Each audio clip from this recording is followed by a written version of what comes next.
Okay, so I made some pinto beans with ham in it, left over from our Easter dinner. And Arnie has eat all he wants to eat out of them.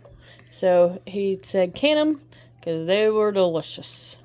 So with that, I'm going to can some leftover beans today. You can see these are super brothy because I made them in the crock pot because I was being totally lazy.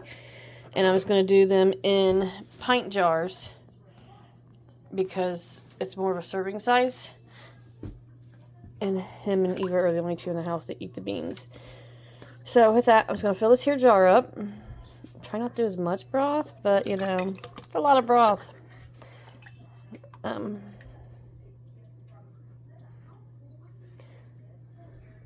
There is, like I said, there's ham in here. So with that, it'll make it a longer canning time.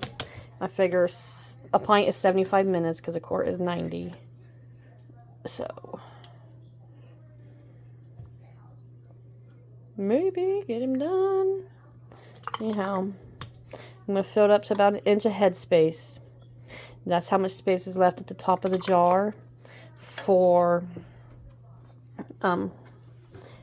air and stuff like that. So you got your rings here. See my ring? You'll follow this around. This here would be like a 1/4 inch, and it goes around, and you're like a 1/2 inch. When you get down to the bottom of it, that's about your 1 inch marker. So you could fill up to here. I'm pretty close right here where it is, so we're just going to stick with that. Let me add some salt. Okay, this here's pickling and cannon salt. It's you can use table salt if that's all you got, but for a pint, it's just a 1/2 teaspoon of salt here. So right there, it'll just go right in there. Yeah, you don't have to put the salt in it, especially since I already put it in there making the beans. But Arnie insists they can't be too salty. But that's because he loves salt. But you know, put a couple of beans just in here.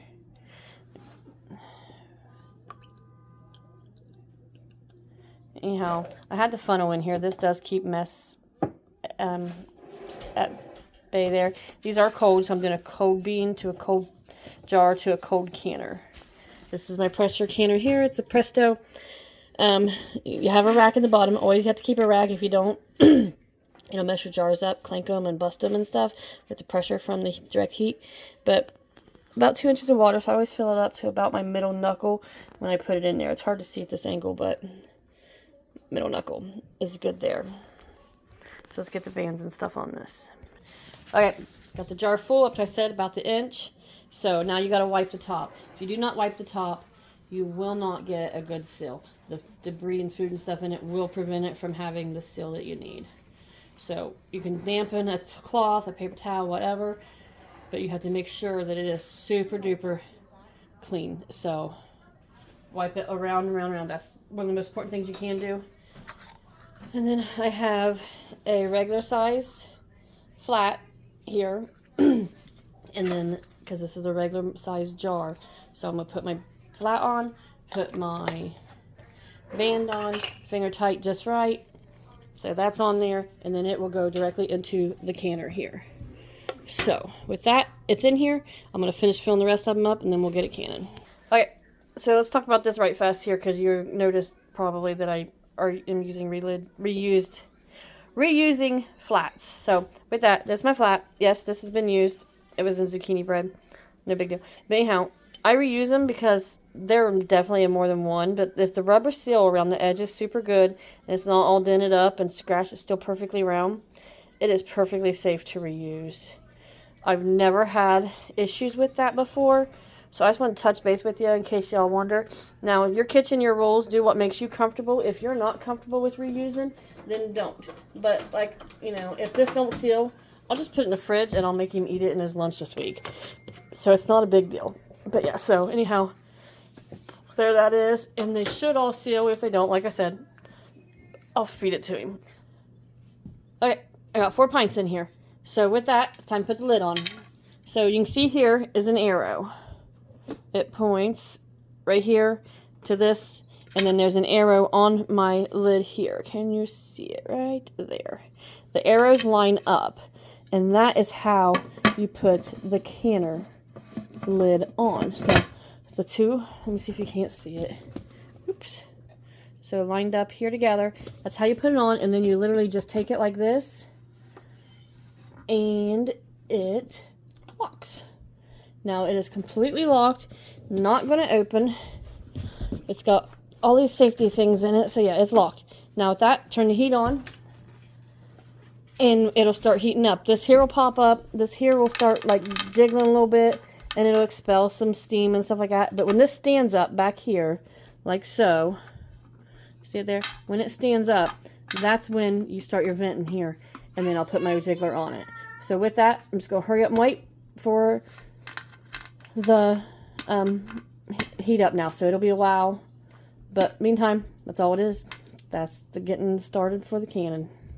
Okay, so you can see this is going, that's popped up, and this here is popped up. So the pressure's building inside, and then you let it vent for a few minutes right through the top here, and then I will put the weighted jiggler on there. With the weighted jiggler, let's talk about that right fast here. This is, ooh, hot. Not a smart idea to do it there.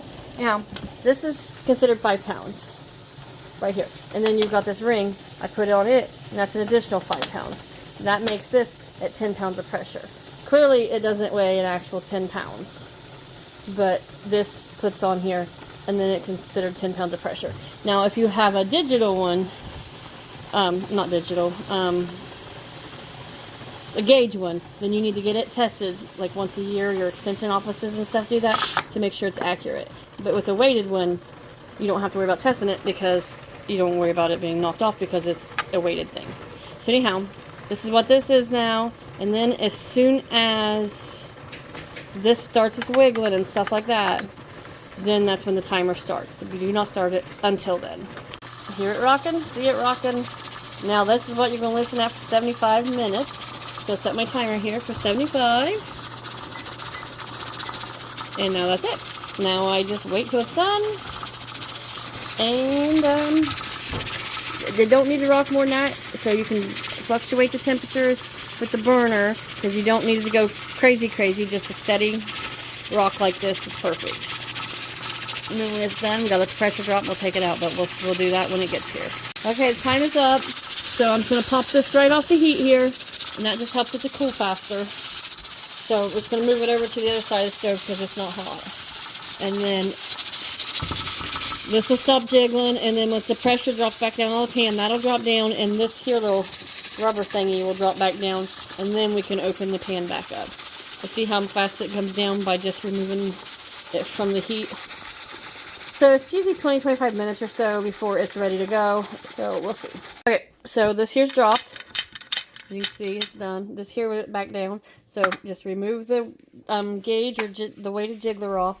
And then you just have to simply open this up. Let's just unlock it. Just pull the arrow where the arrow is lined back up. And you're good to go there. And then you open it. Open it away from you. The steam will burn you so bad. So, you know, it's just, yep.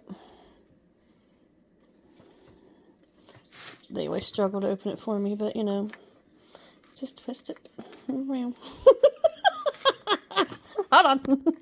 Okay, so anyhow, it's loose like this, so you just literally lift it up, and there you have it. Okay, this is your jar lifter.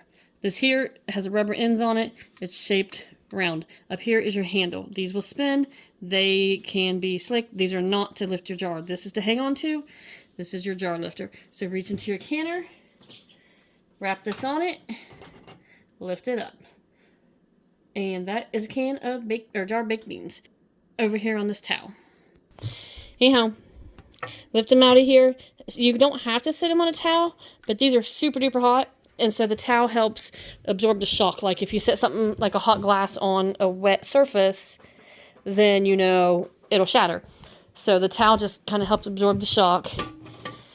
So with that, I'm just pulling all of these out. And we'll set them out. Okay, so these is the soup beans. See how I got them sitting out on this towel here? Space in between them, that way they get airflow evenly around them, and that'll allow them to cool, and then they'll start sealing. If they don't seal, because I was being cheap and frugal and all that good stuff, I use reusable lids, so those go in the fridge. But anyhow, that's the soup beans. Leave the space around them.